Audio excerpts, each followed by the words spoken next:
రూపాయి ఖర్చు లేకుండా మూర్తి స్టోర్ సిటీలో ప్లాట్ ను పొందండి. 1 plot free for every 10 plots sold. ఉచితంగా ప్లాట్ ను సొంతం చేసుకోండి. కానీ ఏమిచ్చారు పేమెంట్లు కూడా టీమ్ లీడర్స్ కింద వాళ్ళకి ఇవ్వనే ఎవరు 500-1000 రూపాయలతో ముగిచ్చేస్తారు. కొంతమందికి అయితే అది కూడా ఇవ్వరు అంటారు. నిజమా అది? ఉంటదన్న. ఇప్పుడు బేసిక్ గా 7 మైకులు ఉంటాయన్న, కాలర్ మైక్స్, 2 గన్ మైక్స్ ఉంటాయి. ఒక టీమ్ లో 9 మంది ఎక్కచ్చు.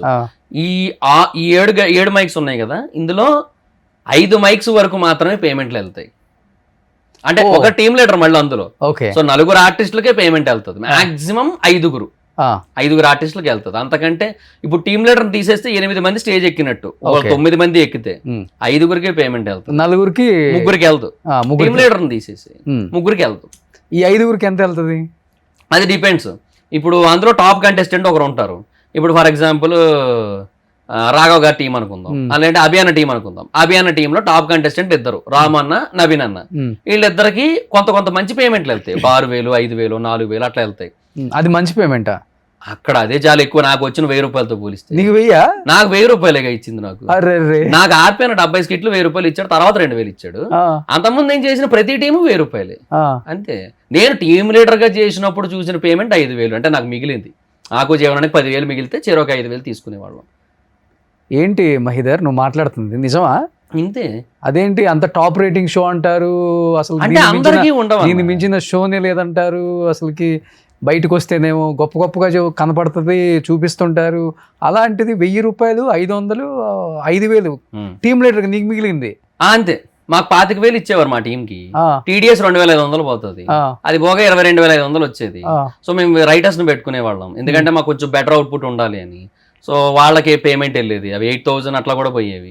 సో ఆ తర్వాత మిగతా ఆర్టిస్టులకు అందరికి ఇచ్చుకుంటూ పోగా మాకు ఒక 10,000 మిగిలేదు ఇద్దరికి. 5,000 అంతే. టాప్ రెమ్యునరేషన్ తీసుకున్న టీమ్ లీడర్ ఎవరు అసలు? ఇంకా చంద్రన్న. ఎంత? అది 1 above ఎంత అనేది. ఇప్పుడు ఆ 1 లో వీళ్ళకి పంచాలి. ఆయన ఇస్తాడు కదా, ఆయన బాగానే ఇస్తారు. అంటే ఆయనకైనా హైయెస్ట్ పేమెంట్ 10,000 ఆయన టీమ్ లో, హైయెస్ట్ ఆర్టిస్ట్ కి. ఓకే. నువ్వు అన్నట్లుగా మైకులు పెట్టుకున్న 4కి 40,000 పోయినా అంతా అన్న 4కి 40 వెళ్తా, మళ్ళీ 10 నుంచి తగ్గుతా వస్తుంటది. డిక్లైనింగే. మరి ఇప్పుడు నువ్వు ఆర్పి తర్వాత టాప్ లో ఉన్నావు కదా, మరి నీకు 10 దాకా రావాలి కదా? అలా లేదు. అంటే ఆర్పి అన్నకు వచ్చేదే 40. వచ్చిన 40లో ఆయన నాకు 10 ఇస్తే ఆయన ఏం చేస్తారు? ఆయన 5 రూపాయల భోజనం దగ్గరికి వెళ్ళి భోజనం చేయాలి. ఇంకా ఆయన అయ్యో అందరికి 10,000 ఇచ్చుకుంటూ కూర్చుంటే ఆయన అదే జరుగుతుంది. సో నాకు మరి ఇప్పుడు సుధీర్కి గెటప్ సీన్ కి వీళ్ళకి ఎంత ఉంటది? వాళ్ళకి అంటే ఆ టీమ్ కి 1 above. వాళ్ళు 3 సమానంగా పంచుకుంటారు. 3:30. అంటే సన్నీ అన్నకి ఇచ్చేగా కొంత, మిగిలింది పంచుకుంటారు. TDS తీసేయండి అన్న, TDS పోగా ఎంత వస్తే అంత, అందులో సన్నీ అన్నకు కొంత ఇచ్చేసి మిగిలింది 3 పంచుకుంటారు. 3:20 ఎంత వస్తే అంత, అంతే. ఎంత మిగిలితే అంత, దాంట్లో by 3. సో ఈ పేరు వచ్చిన తర్వాత దీంట్లో పెద్ద మిగిలేదు సచ్చేది లేదని బయటకు వచ్చేసారు ఇంకా అందరూ. అలా కూడా కాదు, సుధీర్ బయటకు వచ్చేసాడు కదా. సుధీర్ అన్న బయటకు రావడానికంటే అదే అంటున్నా, ఆయన ఒక షో చేశారు. షో చేశారు అయిపోయింది. యాక్చువల్గా మా టీవీలోనో జీ తెలుగులోనో ఒక సింగింగ్ షోకి యాంకర్ గా వచ్చారు కదా, జీ తెలుగు అనుకుంటా. అవునవును. దానికి తను కూడా ఇన్సల్ట్ చేసి బయటకు వచ్చేసారు అన్నమాట. నిజమా? అంటే ఇన్సల్ట్ కాదు, యాక్చువల్గా అదిరిందికి ఫస్ట్ బయటికి వెళ్లాల్సింది ఆది అన్న, సుధీర్ అన్న. ఆర్పి అన్న, చంద్రన్న కాదు. కాకపోతే సుధీర్ అన్నకి ఏంటంటే అప్పుడు 4 షోలు ఉన్నాయి. ఎక్స్ట్రా జబర్దస్త్ ఉంది, డి ఉంది, పోవే పోరా ఉంది, ఈవెంట్లు ఉన్నాయి. ఓకే. ఇన్ని ఉండేసరికి ఆయన ఆగిపోయారు. ఆది అన్న ఒక అగ్రిమెంట్ రాశారు 2 ఏళ్ళు. ఆ అగ్రిమెంట్ వల్ల ఆయన వెళ్ళలేక ఆగిపోయారు. ఓకే. సో అప్పుడు ఓకే, ఏదో సర్దుమణిపోయింది, వీళ్ళు వెళ్ళారు. తర్వాత కొన్నాళ్ళకి అది కూడా ఆగిపోయింది. మళ్ళీ అదిరిందని ఇంకోటి ఏదో స్టార్ట్ చేశారు. అది అంత వర్కౌట్ కాలేదు రేటింగ్స్ పరంగా. సద్దాం వాళ్ళకి బాగా పాపులారిటీ వచ్చింది, కానీ అది షోకి అంత హెల్ప్ అవ్వాలి. ఓకే. రేటింగ్స్ పరంగా మనకి ఏంటంటే యూట్యూబ్ వ్యూవర్షిప్ ఓకే ఫైన్, కానీ మనకి end of the day ratings important కదా. ఓకే. అది అవ్వలేదు. ఓకే, అయిపోయింది. అయితే సుధీర్ అన్న ఇంక ఇక్కడే కంటిన్యూ అవుతున్నారు. పోవే పోరా ఆగిపోయింది. Okay, shows are going good. Extra Jabardasth, డి, ఈవెంట్స్, అదే పేరేంటి, శ్రీదేవి డ్రామా కంపెనీ. ఓకే. అట్లా ఏమో నడుస్తున్నాయి. దానికి యాక్చువల్గా ఇనిషియల్ గా ఆయన తీసుకురాలేదు, తర్వాత మళ్ళీ తీసుకొచ్చినట్టు. బయటకు వచ్చాక కూడా సుధీర్ అంత గొప్ప షోలు చేసింది ఏం లేదు హోస్టింగ్. అదే ఇప్పుడు ఇది నడుస్తున్న టైంలో ఆయనకి ఆ సింగింగ్ షోకి కో హోస్టింగ్ కింద వచ్చింది ఆయనకి. ఓకే. ఆయన ఏంటి, అది కామెడీ షో కాదు కదా, నేను చేస్తానని కమిట్ అయ్యారు ఆయన. సో ఇక్కడ అలా కుదరదు, సుధీర్ ఈశ్వర్ ఈటీవీ, సుధీర్ ఈశ్వర్ మల్లెమాల ఇక్కడే ఉండాలనేసరికి నేను అక్కడ కమిట్ అయిపోయాను నేనని చెప్పి అట్లా బయటకు వెళ్ళారని తెలిసింది. ఓకే. ఇక్కడేమో ఇక్కడ చేసిన వాళ్ళు బయట చేయకూడదు అనే రూల్ ఉంటుంది. అంటే వాళ్ళు అదే అప్పుడులో నిజంగా భరత్ అన్న చెప్పిన పాయింట్ కూడా ఇదే కదా, ఒక షో వాళ్ళు ఈ టీవీలోనే ఇంకో షో చేస్తేనే రేటింగ్లు డైల్యూట్ అయిపోయి రీచ్ పడిపోతుంది 2 షోలకి అని. సో అట్లాంటప్పుడు వీళ్ళు ఈ ఛానల్ నుంచి ఇంకో ఛానల్కి. కానీ సుధీర్ని ఇన్సల్ట్ చేసింది నిజం కదా, నిజం చెప్పు. మ్యాజిక్లు చేసుకునే అంటే తను కొంచెం కించపరిచి మాట్లాడారు. అది ప్రతి స్కిట్ లోనే ఉంటది. అన్నకు ఓకే, అన్న యాక్సెప్ట్ చేసేస్తారు. అన్న ఎప్పుడు అసలు హార్ట్ గా తీసుకోరు, అది ఓన్లీ ఫన్ కోసమనే చూస్తారు ఆయన.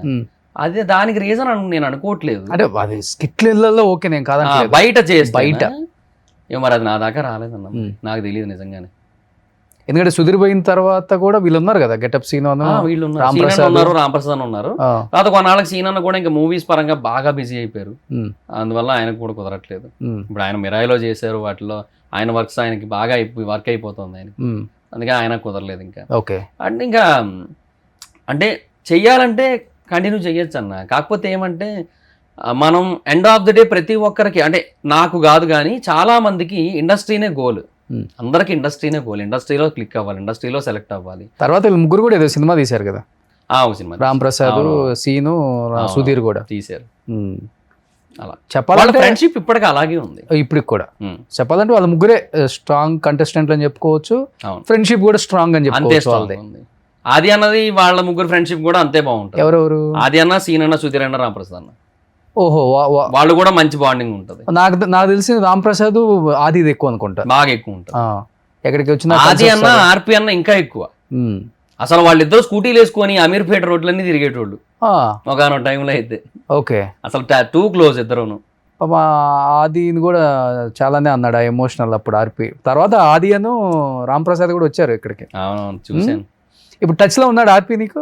ఉన్నారు, అంటే మొన్న కూడా వన్ ఆఫ్ ద రీజన్ ఆర్పి వల్ల కూడా నువ్వు బయటకు వెళ్ళిపోయావు అంటుంటారు. నిజంగా నాకు తెలియదు నిజమేంటో.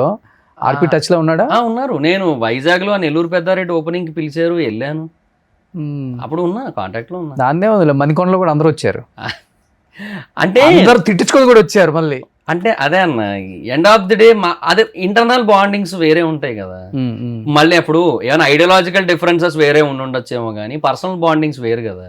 ఏది కాల్ చేయి ఒకసారి ఆర్పికి. ఇప్పుడా? ఎదుగుతారు ఎత్తుతాడు లేడు అంటే అలా కాదు, ఆయన బేసిక్ గా ఏదో ఒక వర్క్ లో ఉంటారు కదా. నువ్వు మంచి రైటరు కదా మహి. ఇప్పుడు నువ్వు చేసినా చేయకపోయినా నీ సజెషన్స్ తీసుకోవడానికి కాల్ చేసే వాళ్ళు ఎవరు లేరా టీమ్ లీడర్స్? ఈ పంచుల మీద కానీ లేకపోతే లైన్స్ మీద? నాకు ఎవరైనా దేనికైనా ఫోన్ చేస్తారంటే ఫర్ ద పర్పస్ ఆఫ్ ఏదైనా వాళ్ళది ఏదైనా మూవీ ఏదైనా చేసింది రిలీజ్ అయితే దాన్ని ఇట్లా సుధీర్ కాల్ చేస్తుంటాడా? సుధీర్ అన్న ఎప్పుడు చేయరు, బట్ కలిసినప్పుడు చాలా బాగా. సుధీర్ ఫోన్లు కూడా ఎత్తాడంటుంటారు, నిజమేనా? ఎత్తరా? ఎందువల్ల ఏమో, చాలా రిజర్వ్డ్ ఏమో. మామూలుగా అయితే పొలిటీషియన్స్ ఎత్తరు, ఆయన చాలా రిజర్వ్డ్. మా దగ్గర కూడా అంతే, క్యారవాన్ లో ఉంటారు, బయటికి రారు ఎక్కువ. అలా స్కిట్కి వస్తారు, మళ్ళీ వెళ్ళిపోతారు. ఓకే, చాలా రిజర్వ్డ్ ఉంటారు ఫస్ట్ నుంచి కూడా. ఫస్ట్ నుంచి అంతే. అంతెందుకు, నేను మానేసిన తర్వాత అది చెప్పాను కదన్నా, ఫస్ట్ ఒక 1 year తర్వాత ఎక్స్ట్రాకి మళ్ళీ వెళ్ళానని చెప్పి వెళ్ళిన తర్వాత సుధీర్ అన్న క్యారవాన్లోకి వెళ్ళాను. సుధీర్ అన్న, రాంప్రసాద్ అన్న, సీన్ అన్న ఉన్నారు అక్కడ. రారా అని చెప్పి కూర్చోమన్నారు. సుధీర్ అన్న, బాగున్నావారా, ఏం చేస్తున్నావు, ఏ టీం రా ఇప్పుడు? అప్పుడు ఎప్పుడో చూసాను టీం లీడర్గా, మళ్ళీ ఇప్పుడు ఏం చేస్తున్నావు ఇంతకీ అన్నాడు. అన్న నేను మానేసి 1 year అయిందన్నా అన్నాను. మానేసావు? ఎప్పుడు మానేసావు నువ్వు, ఎందుకు మానేసావు అది ఇది అంటే రాంప్రసాద్ చెప్తున్నాడు, చాలా నాళ్ళు అయింది మానేసి, అదేవో చాలా రీజన్స్ ఉన్నాయి, ఇప్పుడు అయినా ఎందుకులే కానీ మానేశాడు అని చెప్పి అప్పుడు చెప్తున్నారు.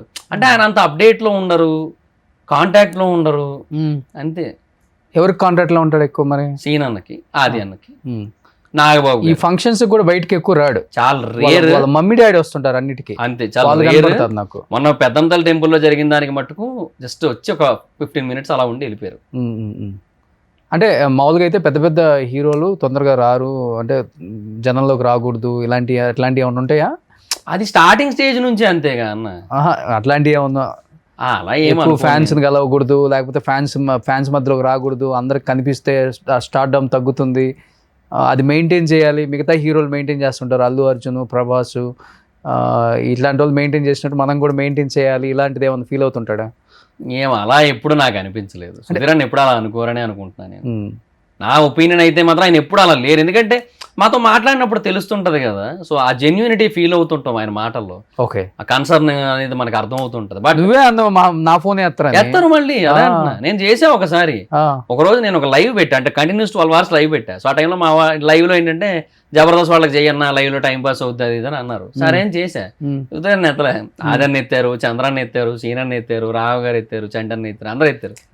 మరి ఎత్తకపోతే మెసేజ్ కన్వే చేసేది ఎట్లా? ఏదన్నా ఎవరికైనా అర్జెంట్ అవుతుంది, ఒకటి చచ్చిపోతున్నాడు, సుధీరే మంచోడు, సుధీర్కి ఫోన్ చేస్తే హెల్ప్ అవుతుంది, ఫైనాన్షియల్గా ఇప్పుడు బాగా స్ట్రాంగ్గా ఉన్నాడు, అందరి మీద తనే బాగా సంపాదించాడని చెప్తున్నారు కదా, మరి అట్లాంటి వాడు ఏదైనా హెల్ప్ చేస్తారని కాల్ చేస్తారు, ఎత్తరు, ఏంటి ఒక ప్రాణం పోతుంది, అప్పుడు ఏంటి? అదే మనం ఏదో సీనన్న త్రూ అలా ఏమైనా వెళ్ళొచ్చు. ఓకే, సీనన్నతో కాల్ నాకు తెలిసి ఆల్మోస్ట్ ఎక్కడున్నా లిఫ్ట్ చేస్తారు, బాగా క్లోజ్. అంటే ఎంత క్లోజ్ అంటే ఇంకా అసలు ఇక మ్యాక్సిమం ఇంకా బాగా జిగిరి దోస్తులు అంటారు కదా, ఇంకా అలా అనమాట.